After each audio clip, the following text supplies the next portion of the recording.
Hey, welcome back to the Nets, the home of unbiased views. Topics to be covered today: the one T20 and the two Test matches, and we have probably seen one of the most electrifying Test matches in Bangladesh. Again, a really close, contested fight. But before we go anywhere, if you've come this far, please do hit the like button, hit the subscribe button. If you're visiting us for the first time, please hit the like button, hit the subscribe button. That would help us immensely.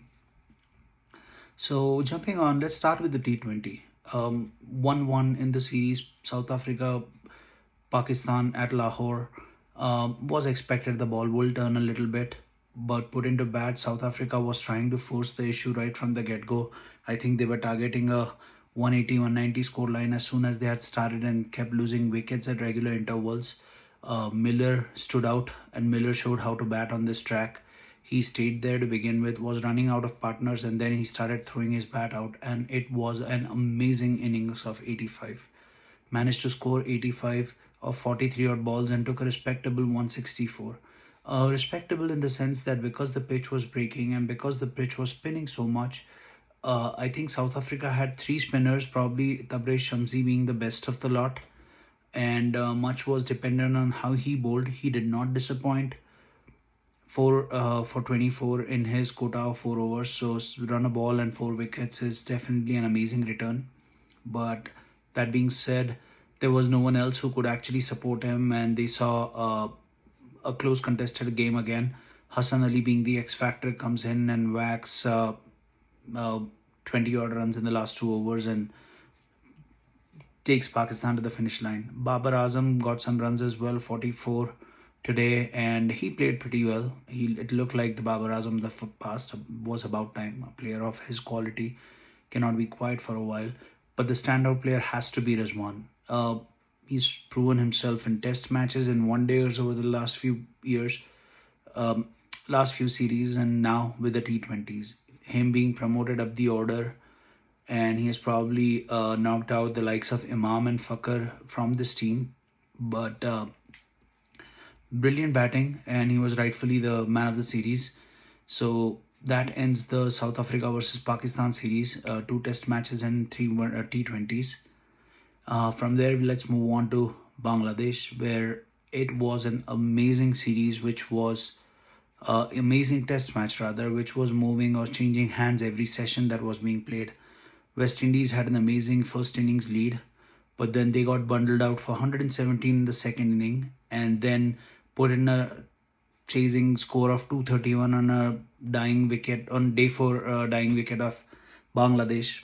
Bangladesh started off pretty well, lost their first wicket for 59, but then walked in Raheem Cornwell, who got 4 wickets again in the second session and second inning, sorry, and ended up with match figures of 9 wickets. So in the end, Bangladesh fell short by 17 runs, but they were never out of the contest. There was Mehdi Hassan Miraz, who kept running out of partners, but he kept striking the ball really well as the scoreline was around. And then in the end, a fitting reply when Raheem Cornwell finally gets the last person out and slips with a good catch. So thus ends that series. West Indies, who were the underdogs coming into this series with a secondary side, probably not their first picks, ended up winning the series 2-0. With that being said, let's move on to the final game, the decision maker that will probably decide the series, that will decide who plays New Zealand in the World Test Championships. Day two of England versus India. India coming into bat early in the morning was expecting to put up some fight, but England bowled beautifully, got them out. None of the batsmen tried to even stay there, hang in there for Rishabh Pant. Rishabh Pant, realizing he was running out of partners, started throwing his bat around. He was actually batting sensibly when everybody wanted to come in and play their shots. Siraj lost out trying to clear the wicket keeper. Uh, Ishant got out of a full toss. Akshar Patel got out of a beautifully delivered ball by Moin. And in the end, India ended up with 329 in the first innings. In comes in Rory Burns and got trapped out like before in the very first over from Ishant. Now that was something that I feel that it was a little bit unfortunate. The umpiring has not really been up to the standards. Ishant Sharma coming round the wicket and trying to get trap Rory Munns. It was a plan. The first two balls were bowled out, leaving the batsman, and then one of them came in. Just the fact that he was coming around the wicket and the angle was so steep in, I would, if I was the umpire, I would have probably not given that out. But I think what went in Nishant's favor was he was trapped way back in the crease. And replays again showed that it would have barely clipped the leg stump. But nonetheless, some decisions go in your favor, some don't. This one did go in your favor. Taking nothing away from the umpiring standards that have been set so far, it's really poor.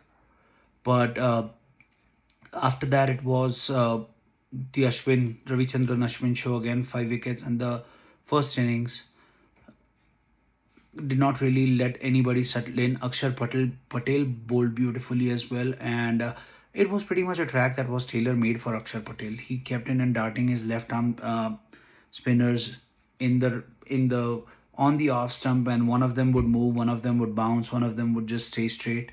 And in the end, Joe Root tried to sweep him out and lost his composure, and a top edge saw him get out in the unsquare leg. So after that, I think the onus was on Ben Stokes, and he was batting pretty well until he got a peach of a delivery from Ashwin as well.